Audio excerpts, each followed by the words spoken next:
tech takedown. The likes of Facebook, now Meta, of course, Amazon, Google, Microsoft, Twitter, those big tech titans, they rose quickly and successfully. And in a time when we spent our time acquainting with their platforms and engaging on them, there was very little oversight. But now governments all over the world, including our own, they're cracking down on what politicians are saying has become too much of a monopoly. So former Massachusetts Senator Scott Brown, he joins us now to explain a bit more. He's the chairman of the Competitiveness Coalition. So, Senator Brown, what is this bill that's on the table, and what is it trying to achieve? Well, first of all, it's great to be on with you, Logan. Thank you for having me, and I hope everyone's having a great weekend. I'm up here in Laconia at Bike Week, as you can see in the background. But this initiative is another effort by the Democrats to take control over an industry at a time, respectfully, that inflation is at an all-time high, gas prices are out of sight, and we're trying to compete on a global basis with our high-tech industry. Now, I am the chair of the Competitiveness Coalition. We have the National Taxpayer Union, Americans for Prosperity, and other center-right groups who are deeply concerned that this is going to put a wet blanket over all of our new innovators as well.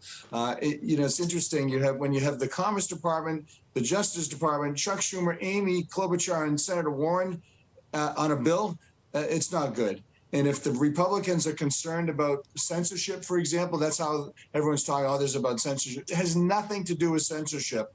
And if there are issues we need to address, let's address them. This has to do with another mechanism for the government to take control of our speech, of our industries, and make sure that we are not competitive at all when it comes to China especially.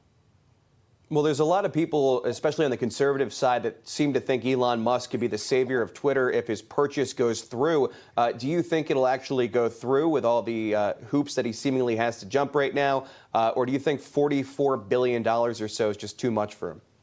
Well, first of all, I commend him for making the effort. He has to do his due diligence. If there are a lot of fake accounts out there, then he's buying a product that isn't what it was, put up to be. So he has that right, certainly. I hope he goes through with it, because I think it'll open up the free speech issue that people are deeply concerned about. I mean, everybody knows that, when you have the president of Russia and a lot of Iranians and other groups, you don't have President Trump on. I mean, come on, give me a break. What we say in our house is, listen, if you don't like something, you just turn the channel, change the radio station, don't go on Twitter. But we should have the platforms to be able to express ourselves. And that's what the liberals especially, that's what Schumer and Warren and Klobuchar don't want.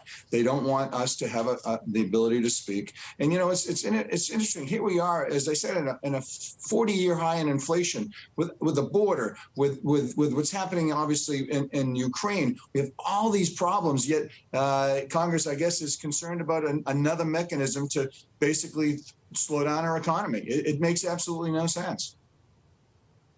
Now, what do you think Congress can realistically do in terms of big tech? Do you think that there's going to be a way for Democrats and Republicans to come together and pass legislation that really reins in these companies? Or do you think that they're too much entrenched here in Washington in terms of lobbyists working for these companies to really help them get to the point where they've already gotten to? Well, first of all, if you're looking for the Democrats, the people that I just referenced, to put forth a good bill when it comes to dealing with big industry, what are you kidding me? Why don't we wait till the Republicans are in charge so we can have a mature, conservative conversation about how to address these issues that people have concerns about? Is it appropriate to look at every business? Yeah, it's also appropriate to look at everything that's happening in Washington and the amount of money they're spending and wasting, and why we're at a runaway inflation, runaway gas prices. Yes, it's always appropriate to look at it in an industry and say, you know what, we have to make some changes. But you're not going to just take a sledgehammer when really we should be using a scalpel to figure out what the issues are and let's fix them.